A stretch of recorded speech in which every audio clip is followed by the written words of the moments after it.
Could you just say something for us? Testing, 1, 2, 3. Okay, good. That just reminded us that we need to adjust the sound. Is that okay or not? I might need to use your power supply. That's fine. Hi, Jerry. Oh, your volume is like. My volume is not good. Is the volume not good? Volume on? Adjust the settings. Yes, please. So let's just go to the sound. Oh, well, we can do it this way. Yes. This one or this one? Yeah, that one. Testing. Thinking. Is it working? No? No? We're just staring at us. We're all staring at you in a very awkward way, but we're waiting for the sound to load.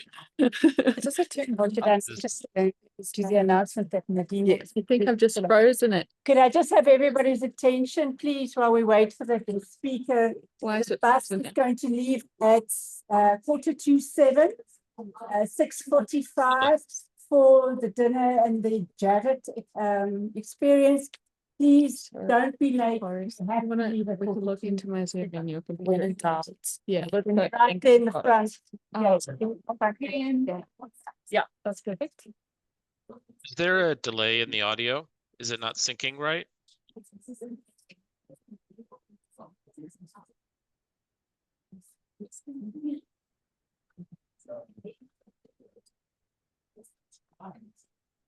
Jerry, can you hear me okay?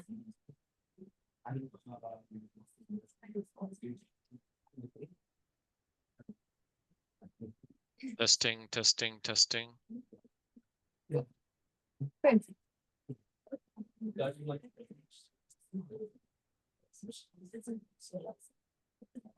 Or do you just ask if you the meeting ID? Testing.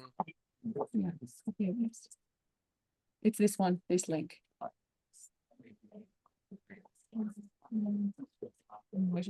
I'll do it. The clock. Me too. Well, I'll find the chat with all of us planning. Everyone's gonna have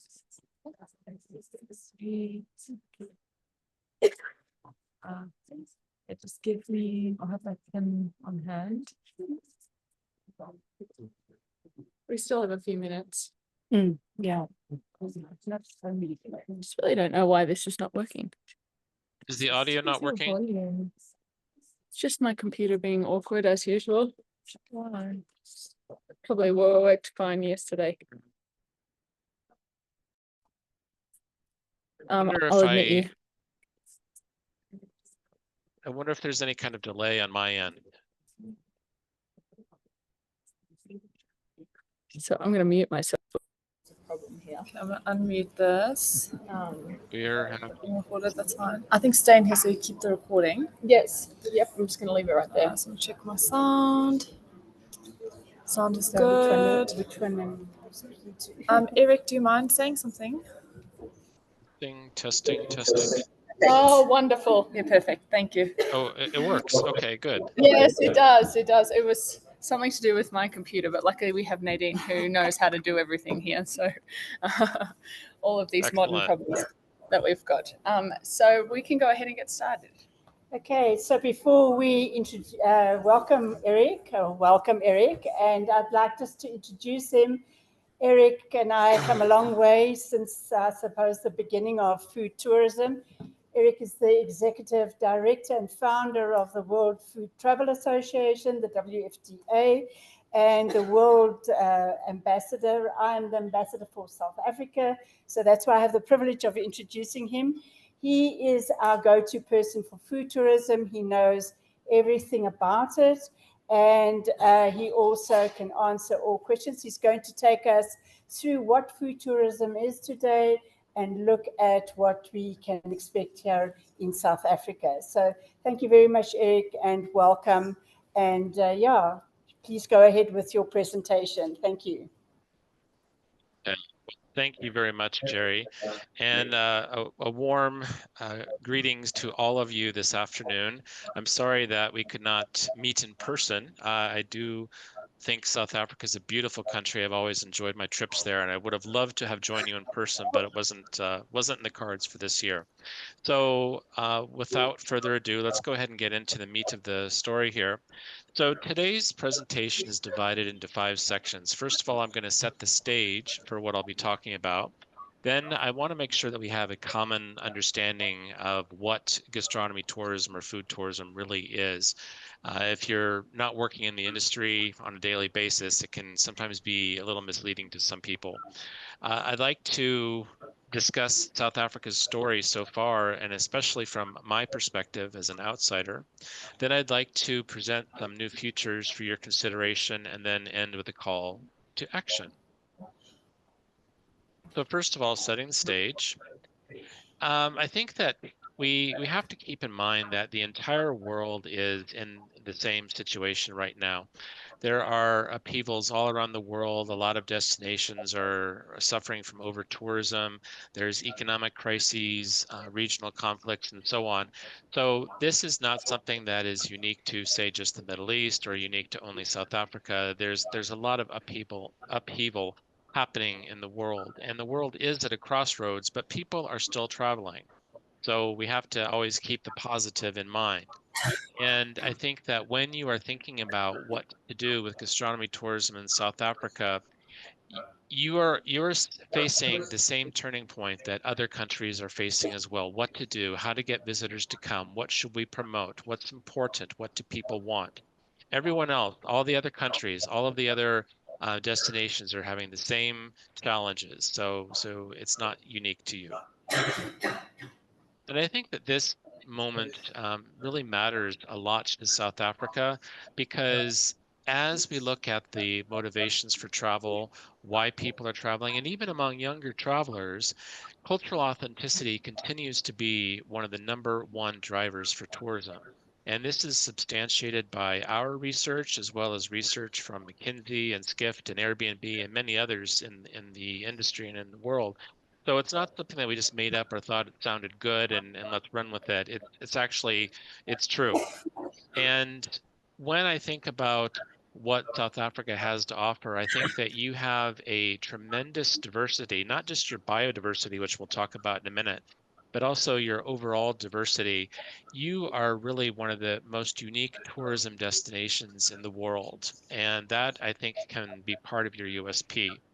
And whatever choices you do decide to make today will help to shape the future of gastronomy tourism development and promotion throughout the country. Now, my perspective that I bring to the talk today is that I founded the gastronomy tourism industry about 25 years ago with a white paper that I wrote. That white paper became a book, and that was turned into the association and conferences and research, training and awards and podcasts and everything that we've done since then. And I've also have the unique opportunity that I've lived in South Africa for 6 months. I was staying in Cape Town, and I visited some other parts of the country as well. So it's not just isolated in Cape Town, but I've actually been there on the ground, and I experienced some of the wonderful resources firsthand, and also some of the wonderful foods firsthand. I remember my first kudu steak in Cape Town, and that was quite delicious. And also the restaurant on the waterfront there. Jerry, help me with what's the name of my favorite restaurant?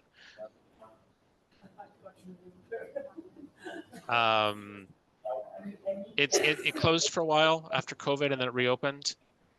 The wonderful wine list on the V&A waterfront. Well, anyway. I'll think of it as soon as the presentation is over, but I really enjoyed my time there, and that I think gives me a unique perspective rather than just sitting in an office somewhere halfway across the world and thinking about what could be. So if we learn from the past, or what I've seen happening in South Africa since I've been following what's been happening in your country for really a long time, and of course with the help of Jerry being on the ground there, she shares lots of information, lots of articles and developments with us. And it seems like there's been a tremendous focus on wine, everything wine, wine events, wine tourism, wine tastings, and so on. And rightly so. I mean, you do have a wonderful wine industry, and there's many wonderful wines that you can only get in South Africa. You can't get them in London or anywhere else. Some really fantastic vintages and so on. And then, of course, there's been a lot of focus on some of the restaurants in Cape Town too. But the this kind of focus on wine and fine dining is a very, very limited perspective, and food-loving travelers like a lot more than just this. And in fact, people are drinking less alcohol, and people do not only travel for high-end dining. So these are some things that we need to take into consideration. But I have not seen a tremendous focus on indigenous cuisines or rural communities coming out of the tourism promotion throughout the country. I'm sure there's been a little bit, but not something that's really made a splash on an international stage. And I'm hoping that within the next 5 years or so, that we'll start to see a lot more of that and help South Africa to receive the global recognition that your lovely country is due. Now let's talk about gastronomy tourism and make sure that we're all on the same page here. So when we look at what gastronomy really is, it's travel that's driven by food and drink culture. It's not driven by restaurants. It's not driven by wine necessarily.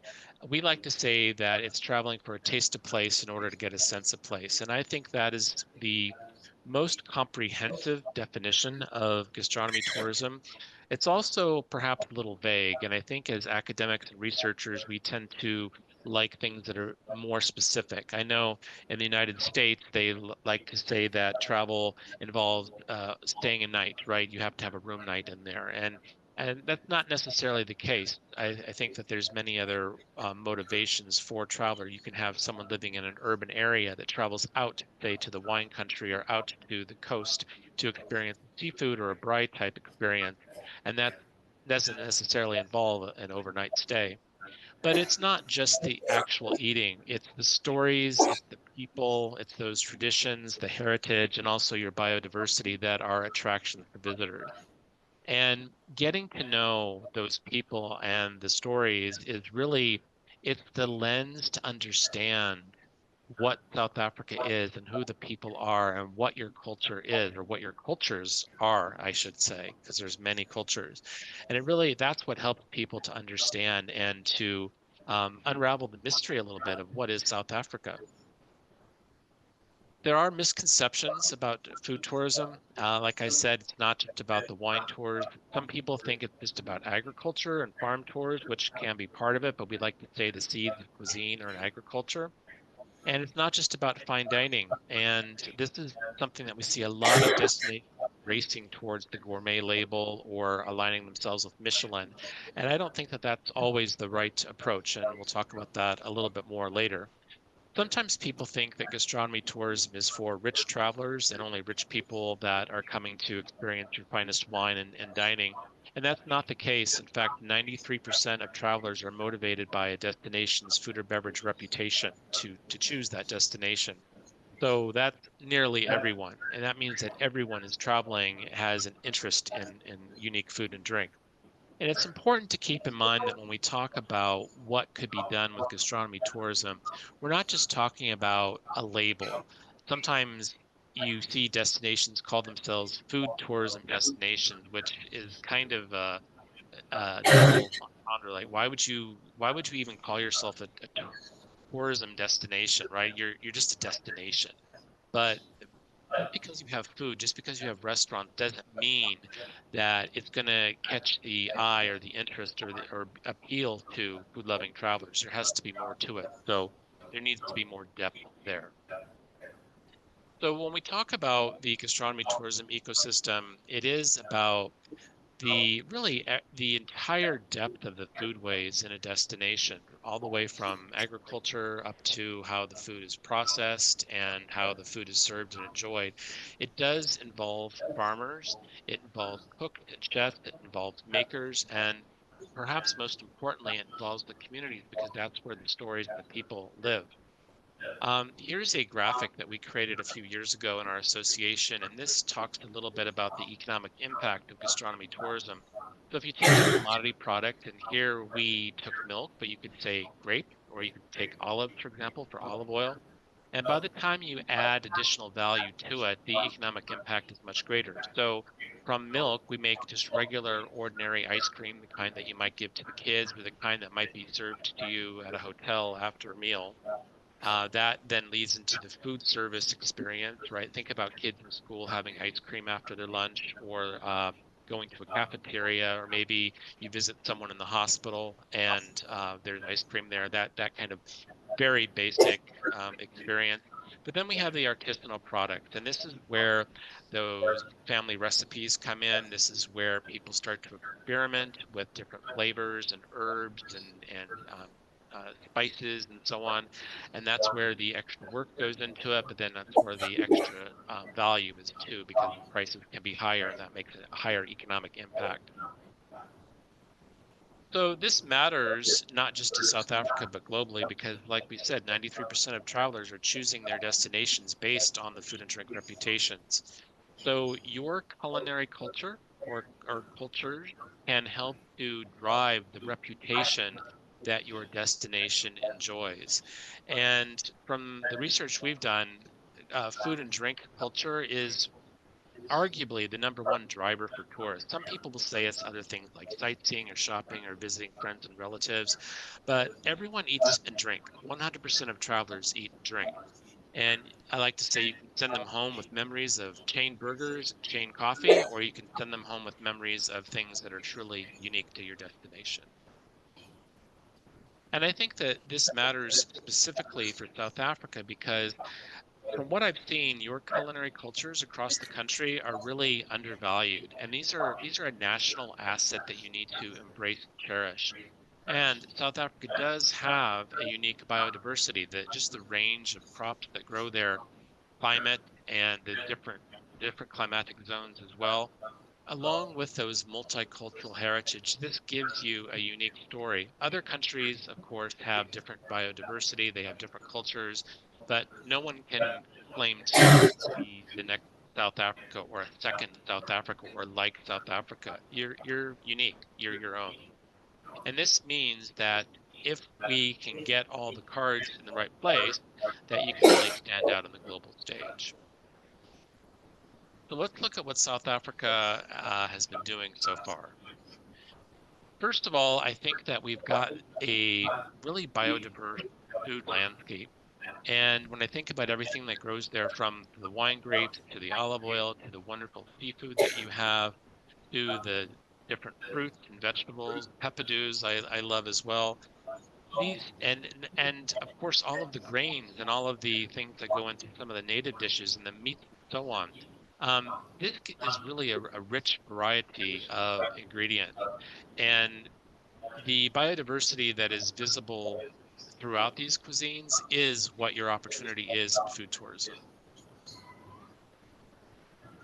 There are also the foodways that are focusing on the heritage and the indigenous peoples and cuisines.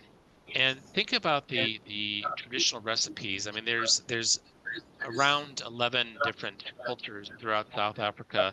I'm sure some of you will think there's more, some will think there's less, but let's just say that there's 11. But think about all of those different families, all of those different languages, all of those different customs, the way of doing things, the foods that are valued, the holiday and heritage foods, and the recipes that come out of those cultures. When you think about that, and then you also think about the colonial influences that are often fused together, there's nowhere else in the world that can replicate that. So, just again to emphasize, your culinary heritage is truly deep and profound, but I don't see it being promoted enough. We do know that you've done really well with wine tourism. South Africa is regarded as a wine destination. There have been successful food festivals, and there's been spotlight throughout the press around the world about dining in Cape Town specifically. But apart from that, I've had a really hard time putting my finger on what else is being promoted outside of the country. Whether it the spices or the fruits or just your seafoods alone. There's so much that could be shared. All of those different recipes from the different cultures.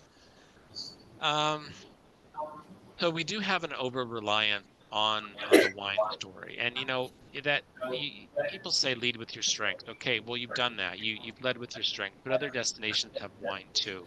So we need to really look beyond that. And where when we look beyond that, what do we see? We see those indigenous cuisines. We see the fusion of those indigenous and colonial cuisines. And we also see that rural communities are not put on the center stage. So, as food loving travelers, and especially to avoid over tourism, we like to get out of the big cities. We like to see where crops come from. We like to talk to farmers. We like to talk to cheesemakers. We like to talk to people in the tribe. We like to go to places like Wandy's Place in outside Johannesburg. And of course, that's more of a touristy type place, but it still will give a traveler a little bit of a taste of some indigenous foods.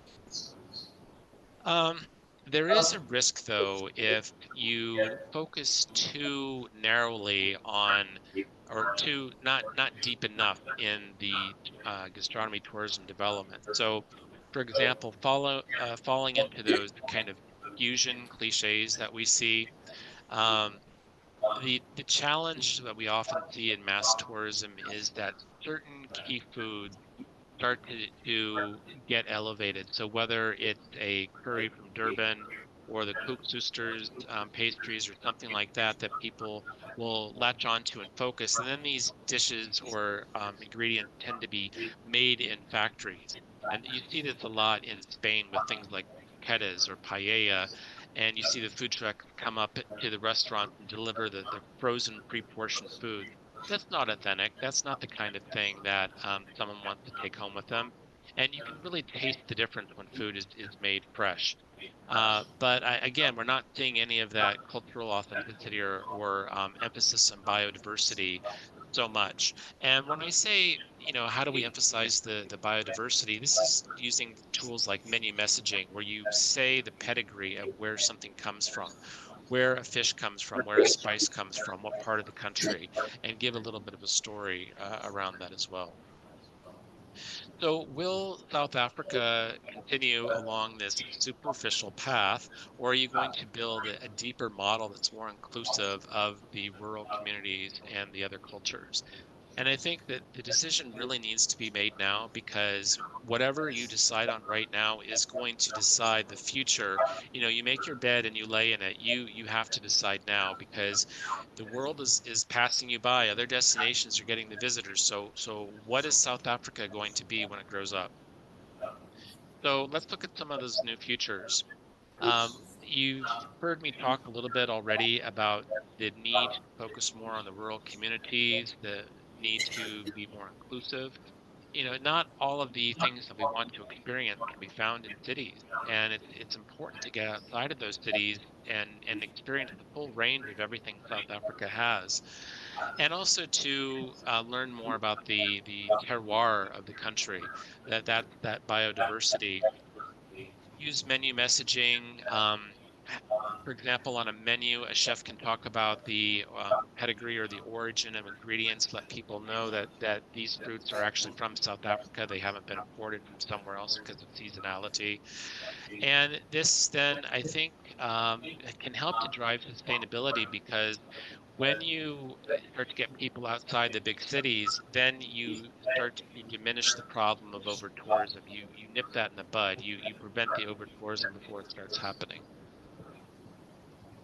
So, to if I could give any principles to help guide the country, what I would say is really focus on your authenticity. Don't think about prepackaged authenticity or what other destinations are doing, and let's see what we can copy.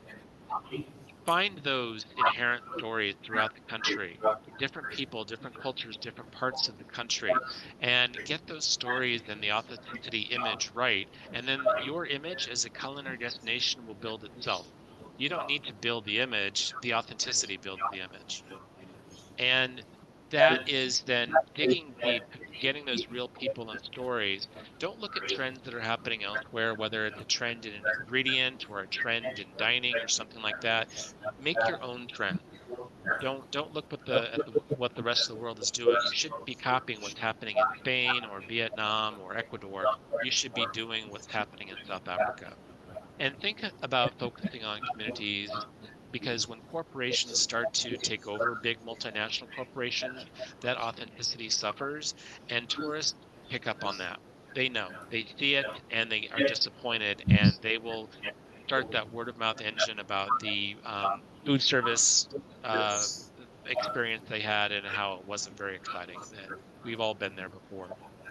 Now, when it comes to empowering those local communities, it's important that there is local ownership of tourism product. And that's not just things like activities, but it is the local people, the local residents contributing to the creation of the dishes, the recipes, how things are served, when they're served, if there's any customs that go around the dining table or the dining area as well. That needs to be driven by local. And this is something that I experienced, for example, in the Sami culture in the north of Finland. You might know the area more as Lapland, but in this particular part of Finland and also northern Sweden, there's an indigenous people called the Sami. And for a while, it was going down the path where the big companies in Stockholm and Helsinki were starting to move in and start to prepackage the Sami culture. And they said, no, no, this is not going to work for us. You cannot come in and use us, use our culture, use our colors, use our faces, and start talking about packaging trips to our area. No, we need to be in charge of our own destiny. And they stopped that and they took over. And they now, when you have a tourism product in Lapland, if you involve Sami people, there has to be a Sami person as one of the owners of that experience. I do think that training is important, and accessible training needs to be available to all people. Um, when you work with communities, that also helps to elevate the pride in the culinary heritage, because sometimes communities feel like no one's going to be really interested in our food, or I see what people are eating on Netflix or on YouTube or TikTok, and they're not going to like our food, or our food looks icky, they're not going to want to eat this, or this isn't their palate, they're not going to go for that. But yes, we will. In most cases, we will, and we'd like to try that. We would like to hear from you why this food is or why this dish is important, and hear the stories behind it. So it helps to elevate that pride, and then that helps to preserve the culture going forward. And also involving the communities will help to ensure fair economic participation, so that they're getting an equal share of any revenue that comes in, as opposed to going to some corporate headquarters somewhere. Now, if we want to take a look at millennials and also Generation Z or Z, some people have said that these people like to just click on things on their phone on TikTok, and that's how they choose their next destination. Well, there is some of that for sure, but these are not the people who are your audience. Those are people who have a bucket list, they have a checklist, they want to go to a destination to get a photo, and then they're off to their next destination. That's not the people you should be focusing on. And you can't sell a culinary destination in 7 seconds on TikTok. It's just not going to work, because there's emotion and stories and flavors and people and the faces behind the places that's very hard to convey in seconds. So these people, there is a core group of these younger people who are looking for authenticity and learning. This is backed up by data from organizations that I mentioned before. They are rejecting a lot of the mass market cliches that are out there. So they don't need to go to Las Vegas and have their picture taken in front of the Bellagio, right? Or go to Paris and have their picture taken in front of the Eiffel Tower. And they're looking at discovering destinations and their culture really through the food, and those are your audience, not the people tapping on TikTok. Now, of course, we have to talk about climate and sustainability as well. And I did mention how culinary tourism can help to reduce over tourism, which is really important. But doing food tourism the right way means that you're planning to include sustainability in what you're planning. I think when we looked at the UN's SDGs, food tourism supports, I think, 11 or 18 of the different SDGs. I mean, really a lot. There's a lot of ways that sustainability can be built into food tourism. And of course, always focus on local and seasonal. So try to minimize the use of imported products as much as possible. So really what we need to do is create something that's different from mass tourism. You don't want to copy Spain. You don't want to copy Vietnam. You don't want to copy Brazil or Florida. You want to do your own thing. Embrace your uniqueness. And I would say really to focus on the quality of the traveler and not the quantity. And by quality of traveler, I don't necessarily mean rich, wealthy travelers. Even backpackers there's a group of backpackers that are looking for quality, that they want to have a really good meal. They want to hear the story behind it as opposed to just getting the cheapest possible food that they can. So if we want to look at other lessons around the world and who's done what, there's some examples that I think can help to inform or perhaps direct you in a different direction from what I've seen. One country that I should like to talk about is Sweden. Sweden had an excellent plan to really focus on Swedish products and Swedish culinary culture. And this was a plan that had 5 different avenues. So it looked at things like um, food service in hospitals and schools and universities. It looked at tourism. It looked at local planning and so on. And with the stroke of a pen, the government changed in 2014, and that was the end of that. And it was really such a shame because Sweden could have been a tremendous leader in the world, and it completely lost that momentum. It was like Sweden was hit in the face, it fell down on the ground, and it's just now starting to figure out how to get back up again. And that really was a shame because Sweden is a tremendous leader in not just agricultural products, but also the organic product and gluten-free and vegetarian as well. They really have a lot of interesting things there. So that was a sad example of something that set a country back at least a decade. Then if we want to go to Latin America and have a look there, a lot of people talk about Peru. And Peru, I think, is quite misleading because the tourism office there went down a path of focusing on gourmet everything. And I happen to know that this was an individual's personal preferences as opposed to a national tourism strategy. And her love for gourmet, she applied her personal preferences onto the national tourism strategy, and that's not necessarily a good thing to do. But look what happened in next door Ecuador. So I've been to Ecuador a couple of times, and Ecuador also has fantastic food and wonderful people, like Peru does. But what was different is that Ecuador, everything there kind of developed organically. So all of a sudden, whether it was the indigenous people, the native people that are living in the Amazon and in the mountains there in the eastern side of the country, or it was the people of the Spanish heritage. But all of a sudden, the country started to wake up and realize, you know what, gastronomy is a thing. And people were starting to mention the gastronomy scene in Ecuador. And you look at some natural products, like a lot of the world's shrimp comes from Ecuador, and coffee as well, bananas, chocolate, cacao. When there were crop issues in Western Africa, which decimated the cocoa crops there recently, all of the big chocolate companies went to Ecuador and said, "We need your chocolate." So this is in the process of now developing organically, and you have different regions throughout Ecuador that are starting to embrace and celebrate what they have. We have one destination, Cuenca, which became a culinary capital of our association. It's a certification that we offer destinations.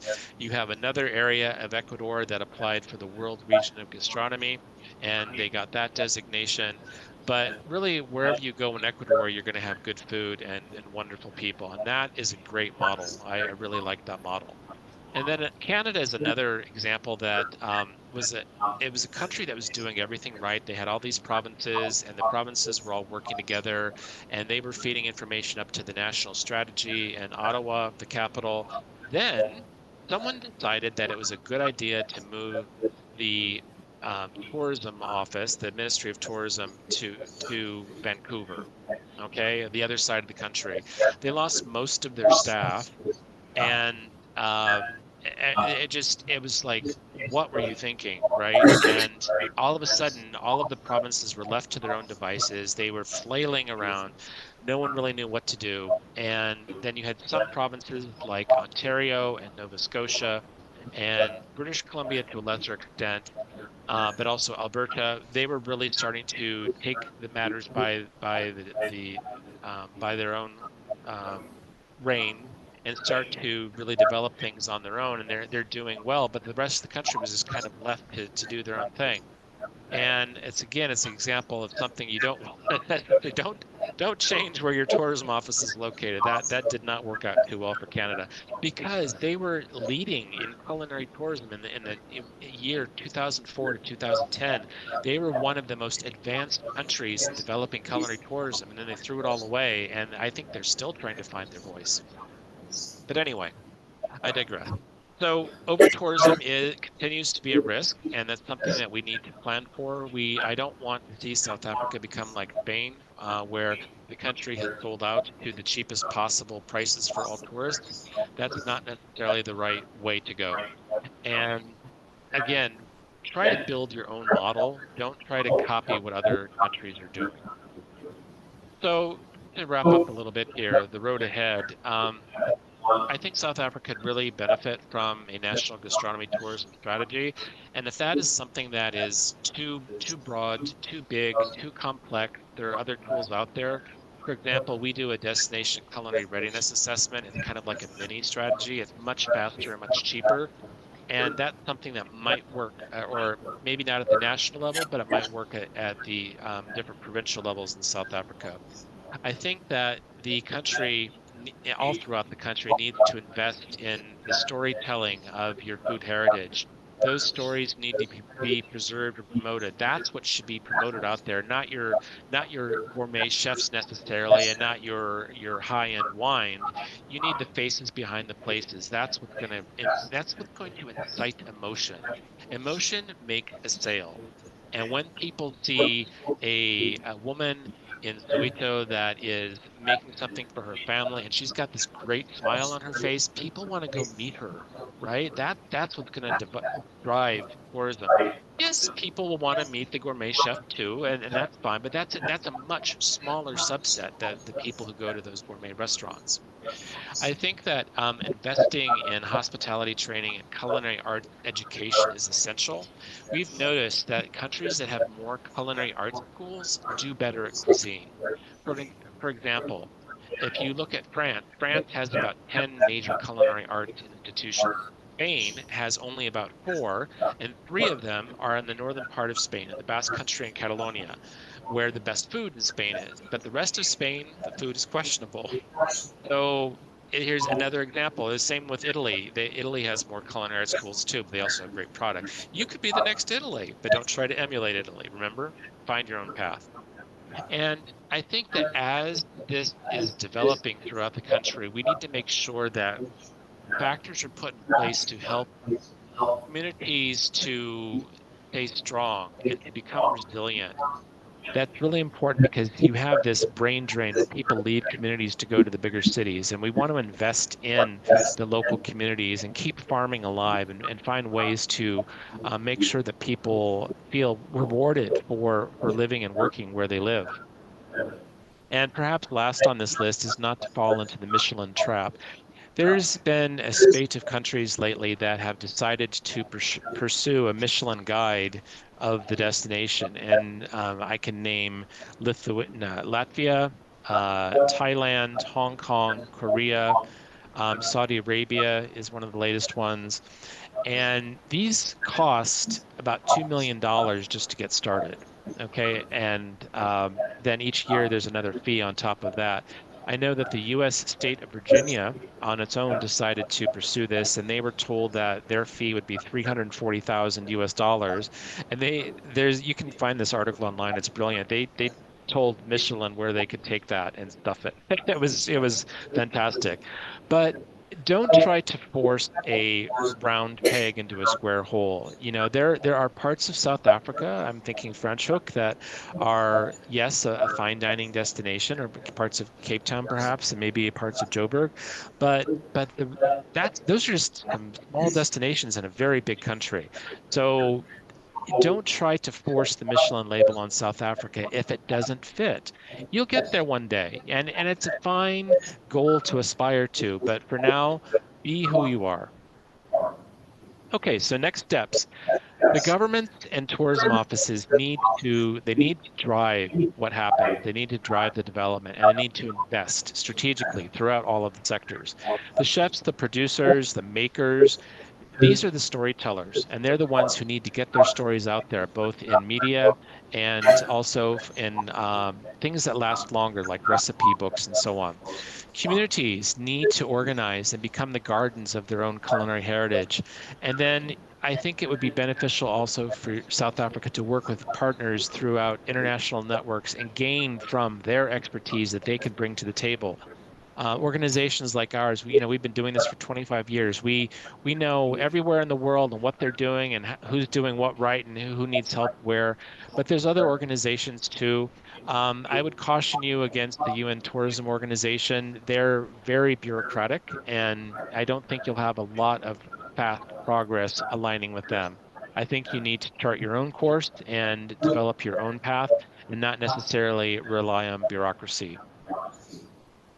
So, is South Africa going to pursue the shallow approach, or are you going to really go for long-term strategic growth? And that path that you decide today is going to shape the industry of the future. That's not really a necessary slide. Okay, the last thing I'd like to leave you with here is that food is a universal language. Everyone eats and drinks when we travel. We all speak food. When we get home from a holiday, we talk about how the food was and how the weather was. So keep that in the back of your mind when you're thinking about developing your plans. I think that South Africa can truly and honestly speak with a unique culinary voice in the world. Between the cultures that you have and the biodiversity you have, you are a new, unique, fascinating story, and the world is waiting to listen. We're developing a brand new project called Taste of Place, and we don't even have the logo finalized yet. It's that new, but it's a project that starts with a movement to help preserve and protect culinary cultures around the world. And we would love for everyone in South Africa to be involved. And if this sounds like something you'd like to know more about, please find Jerry Durand, and she'll be able to tell you a little bit more about what's happening. And with that, I think that pretty much does it. Do we have any time for questions? Is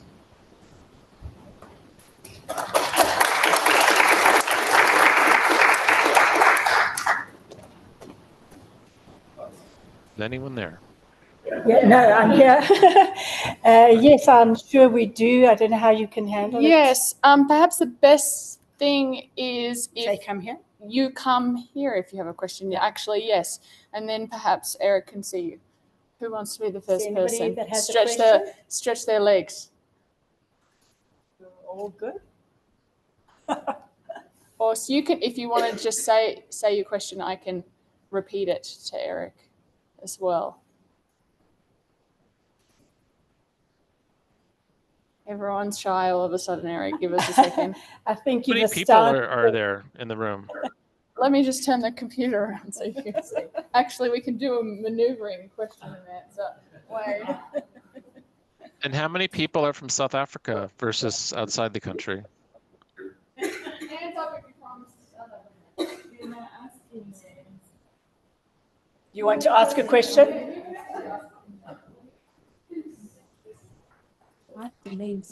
Yeah.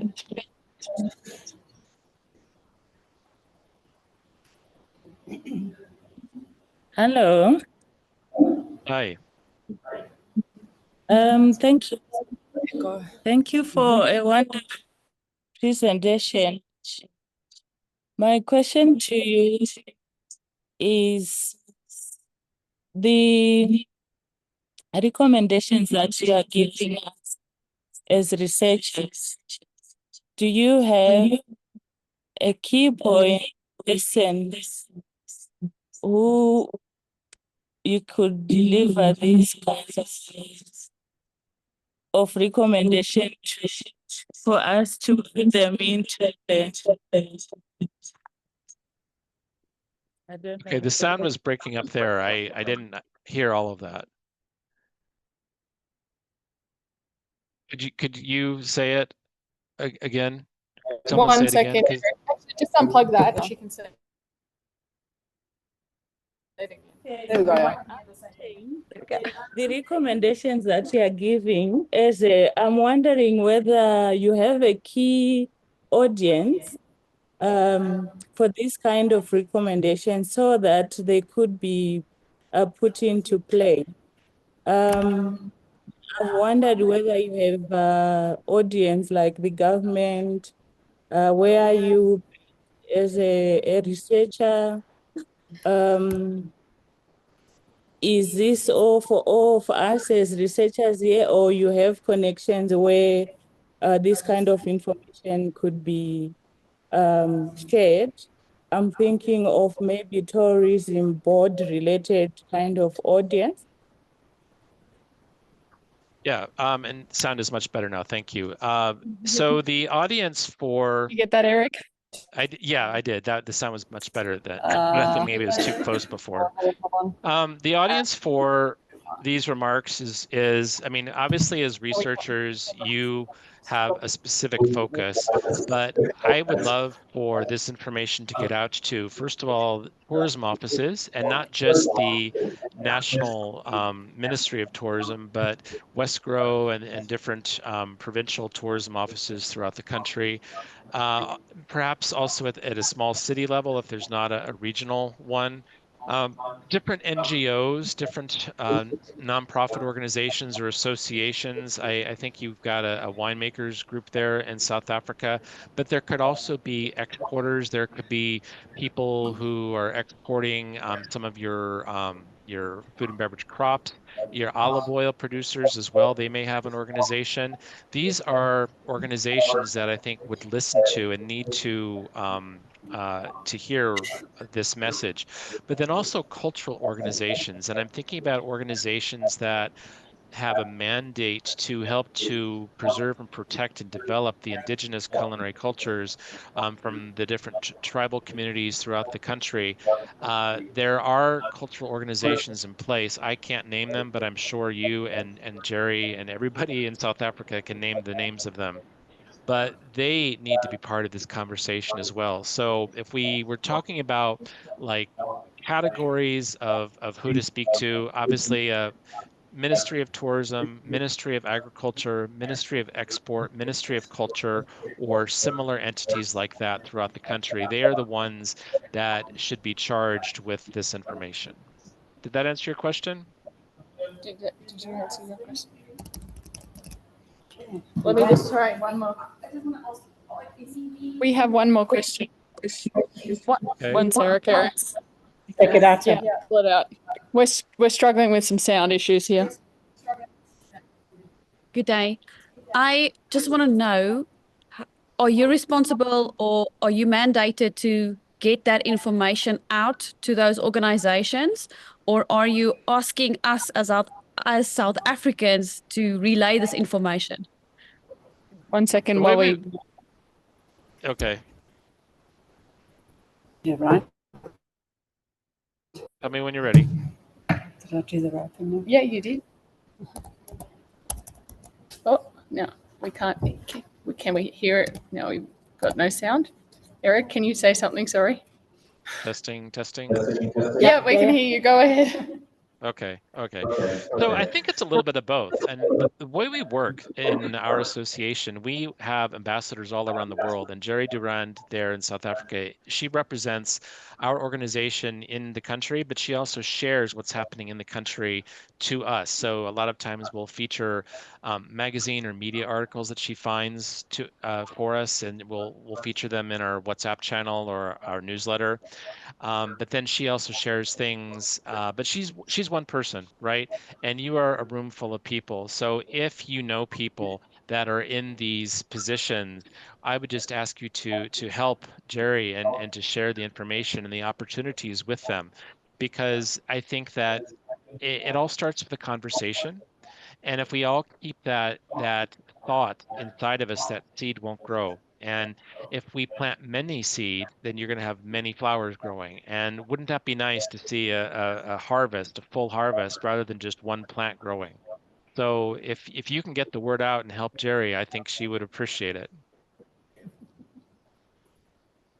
Any other questions? Any other questions? Okay, then we can say thank you. Yes. Thank Okay. you, Erik. Yeah, thank you very much, Erik. We really appreciate your time and efforts and the long distance communication. I think it went well. Yeah, I think it's the end of the day. Everybody's tired and ready to go to our very traditional South African food feast tonight, which our students have prepared. So we'll have to send you some photographs so you can see. So I'm sorry I'll miss it, but I'll eat through my eyes. Much for your inputs, and hopefully, Thank you, Jerry. Hopefully Thank you, we've everyone. planted a few seeds today. Thank you very much. Thank you. Bye-bye. Thank you, Erik.